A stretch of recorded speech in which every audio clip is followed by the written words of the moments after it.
जादुई सोने की चक्की आटा। शारदा एक बहुत ही गरीब औरत थी। वो अपने पति गोवर्धन और अपने बेटे गप्पू के साथ एक छोटे से गांव में रहती थी।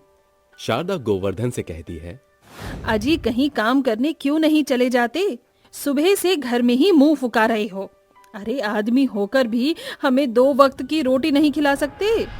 तभी गप्पू अपने पिता गोवर्धन के पास जाता है और उससे कहता है, पिताजी पिताजी, हम दिन में सिर्फ एक बार ही खाना खाते हैं और कल से तो कुछ खाया ही नहीं। भूख से पेट में दर्द हो रहा है। कुछ खाने के लिए ले आओ ना पिताजी। बेटा चिंता मत करो, मैं तुम्हें पेट भर के खाना खिलाऊंगा। आप रोज मुझसे एक ही वादा करते हो लेकिन खाना नहीं खिलाते हो। मुझे खाना खाना है, मुझे भूख लगी है। बेटा जिद नहीं करते। क्या जिद नहीं करते? अजी जब बस की नहीं है तो क्यों झूठे वादे कर रहे हो? शारदा तुम्हें तो सब पता है ना, मैं रोज काम ढूंढने जाता हूँ लेकिन मुझे कोई भी काम पर नहीं रखता। जब जिम्मेदारी नहीं उठा सकते थे तो शादी ही क्यों की तुमने मुझसे? अरे भूखे रह रहकर मेरी और मुन्ना की तबीयत भी खराब हो गई है। क्या तुम्हें कुछ भी दिखाई नहीं देता? दिखाई देता है, मुझे सब दिखाई देता है, लेकिन मैं क्या करूं? कोई भी मुझे काम नहीं देता।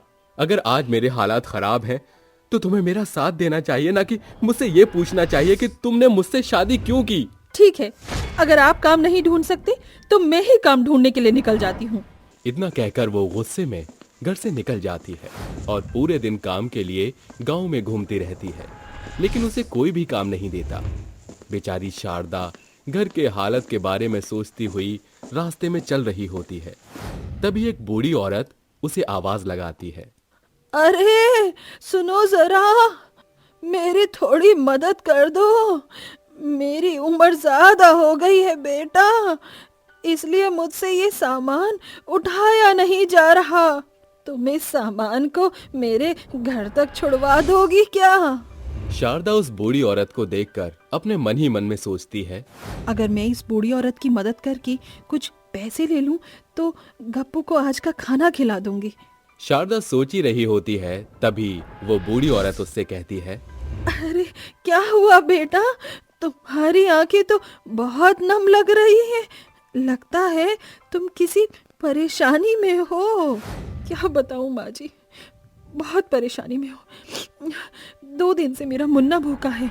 आज पूरे दिन लोगों के घर काम ढूंढने गई लेकिन किसी ने भी मुझे अपने घर काम नहीं दिया। अगर मैं आपकी मदद कर दूं तो क्या आप मुझे कुछ पैसे दे दोगी?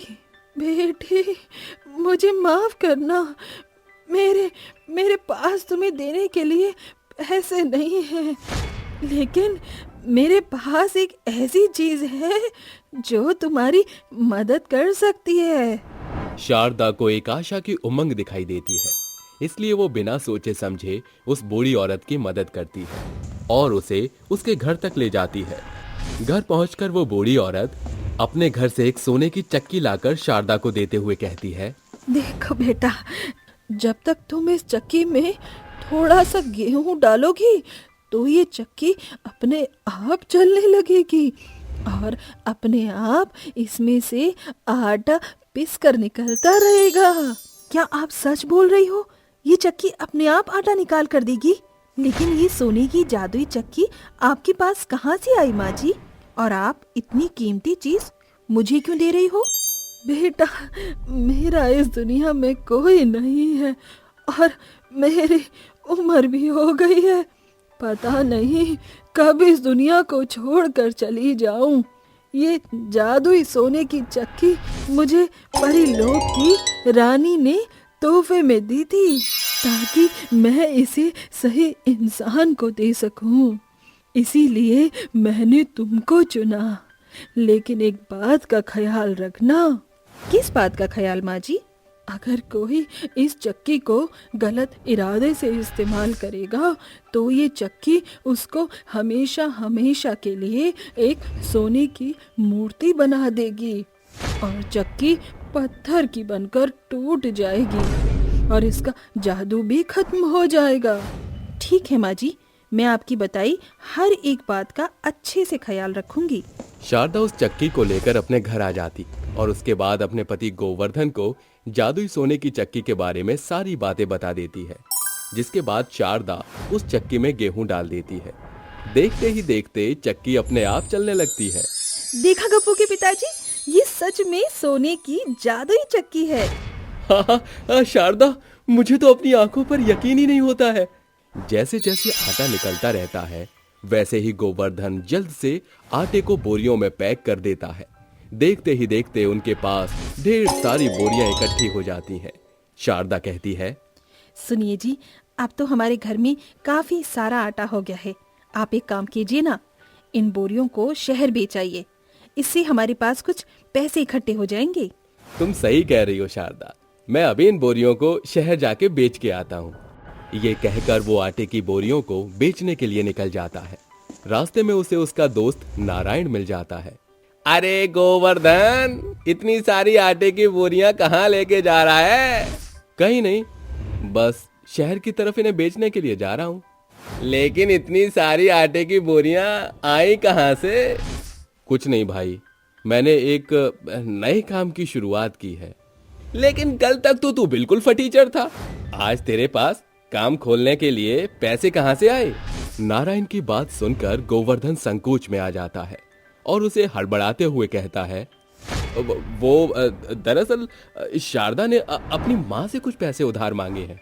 ये कहकर वो तुरंत वहां से निकल जाता है।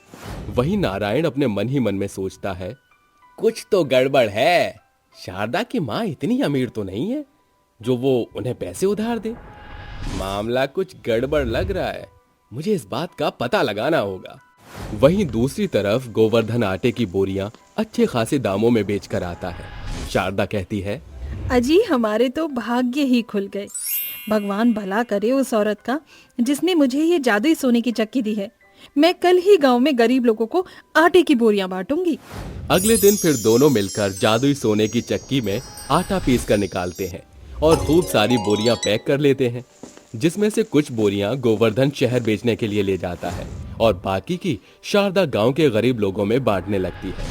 तभी वहां नारायण आ जाता है और शारदा से कहता है, अरे ओ बहन शारदा, कौन सा खजाना हाथ लगा है तुम्हारे जो रातों रात इतने अमीर बन गए कि गांव भर में आटे की बोरियां दान कर रही हो? कुछ ऐसा ही समझ लो नारायण भाई साहब। खजाने ने खुद हमारी तलाश की है और अब हम उसका सही उपयोग कर रहे हैं। अरे बहन, तो मुझे भी कुछ हिस्सा अपने खजाने में से दे दो, थोड़ा सा मेरा भी भला कर दो। अरे नारायण भाई साहब, आपको कभी भी किसी भी मदद की जरूरत हो तो मुझे बताना, मैं आपकी मदद जरूर करूंगी। लेकिन फिलहाल मुझे ये आटा गरीब लोगों में बांटने दो। शारदा की ये बात सुन के नारायण को बहुत गुस्सा आता है और वो अपने मन ही मन बड़बड़ाते हुए वहां से जाने लगता है।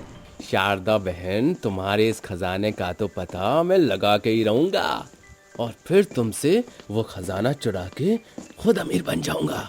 नारायण के मन में लालच आ जाता है और इसलिए वो शाम को अंधेरे के बाद शारदा के घर पता लगाने जाता है, जहां वो देखता है कि शारदा और गोवर्धन के पास एक सोने की जादुई चक्की होती है, जिसमें से आटा अपने आप पिसकर निकल रहा होता है। अच्छा, तो ये है असली खजाना।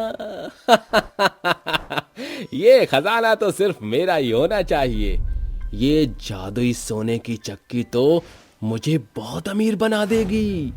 रात भर नारायण शारदा और गोवर्धन के सोने का इंतजार करता रहता है और जैसे ही वो सो जाते हैं, वो चुपके से घर में घुसकर जादुई सोने की चक्की को चुराने लगता है। आखिरकार मैं अपने खजाने तक पहुंच ही गया। अब मैं इसको चुरा लूंगा और बहुत माला माल हो जाऊंगा। जैसे ही नारायण सोने की जादुई चक्की को उठाता है, वो सोने में बदल जाता है और चक्की तुरंत पत्थर की बन जाती है और नीचे गिरकर टूट जाती है। अगले दिन सुबह जब गोवर्धन आटे की बोरियां लेने आता है, तो नारायण की सोने की मूर्ति को देख अचंभित रह जाता है और तुरंत शारदा को बुलाता है। शारदा, शारदा, अरे जल्दी से यहाँ आओ, देखो तो जरा यहाँ आके। अजी आती हूँ अभी। जैसे ही शारदा आती है, वो नारायण की सोने की मूर्ति को देखते ही सब समझ जाती है। देखो शारदा, हमारी सोने की जादुई चक्की पत्थर में बदल गई और टूट भी गई।